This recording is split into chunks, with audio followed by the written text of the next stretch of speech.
Bismillahirrahmanirrahim. I am Dr. Mohibullah Wazir. I give you a very brief, clear concept of sympathetic nervous system. Look, the nervous system consists of the central and peripheral nervous system. In the same way, the sympathetic nervous system also consists of central and peripheral. Note, the central part of the sympathetic nervous system consists of the lateral horn cells of the spinal cord from T1 to L2 level, while the peripheral part consists of the sympathetic chain and the branches of sympathetic chain. Let us explain.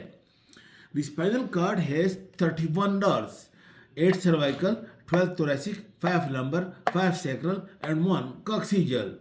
In the same way, the spinal cord is also having 31 segments. If you draw a cross section of the spinal cord at the cervical region and at the lower part of the spinal cord below the L2, you will find that it consists of the anterior horn cells motor and posterior horn cells sensory.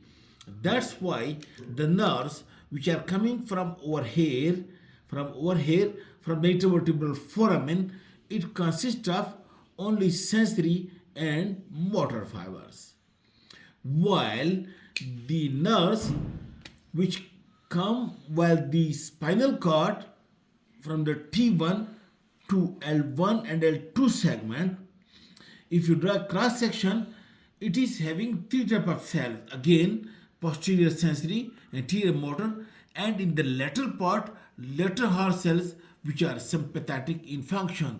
That's why the central part of the sympathetic nervous system is only present in the lateral horn cells of the spinal cord extending from T1 up to the L2. There are no sympathetic cells above that and below that in the spinal cord. Now what happens?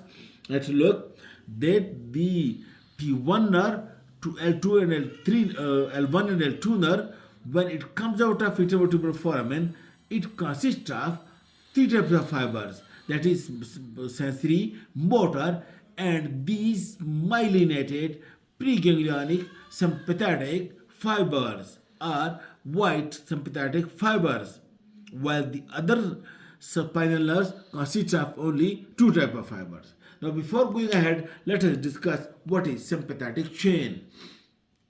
Look, this is the skull, base of the skull, extending from the base of the skull on both sides.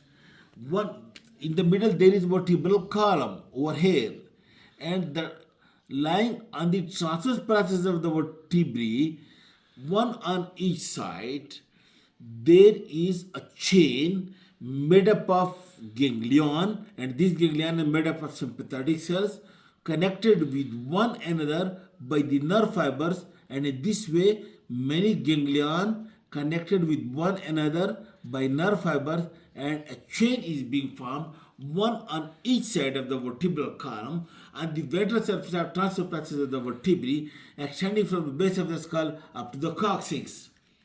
And it consists of, look, 3 cervical ganglions, sympathetic, and 11 thoracic ganglions, sympathetic, 5 lumbar, 5 sacral, and 1 coccygeal.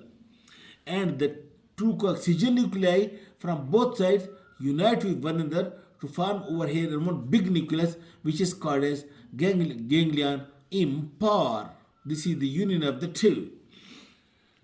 Now, the sympathetic ganglion in each segment are the same as the number of nerves, but it is said that over here the 3 ganglions, which over here are the 8 nerves, that's why the upper 4 ganglion unite with one another to form the superior cervical ganglion, while the middle 2 unite with one another to form the middle cervical ganglion, and the lower 2 unite with one another to form the inferior cervical ganglion.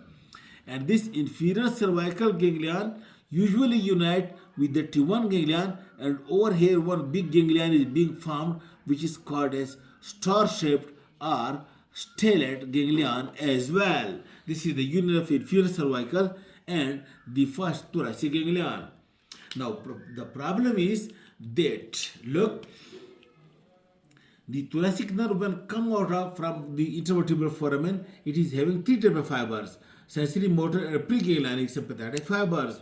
Now, as soon as it comes out, over here is like the sympathetic chain. This nerve immediately gives one branch, and that branch consists of these preganglionic white fibers of the sympathetic nature, and this is called as white ramus communicant, and it relates to its own ganglion and then come back from its own ganglion again to the same nerve as postganglionic non-myelinated gray ramus communicant. Okay, and in this way, each sympathetic ganglion of the thoracic and L1 and L2, it receives the preganglionic fibers from its own nerve, and each nerve of the thoracic region and L1 and L2, each nerve receives the postganglionic fiber from its own ganglion. The problem is that of the cervical ganglion and that of the lower lumbar and sacral ganglion. But Allah has arranged like that these sympathetic fiber that comes over here to this T1, let me say T1 ganglion, all of them do not relay in its own ganglion.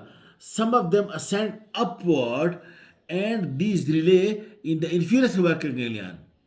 And then all of them do not relay, some ascend upward to relay in the middle cervical ganglion.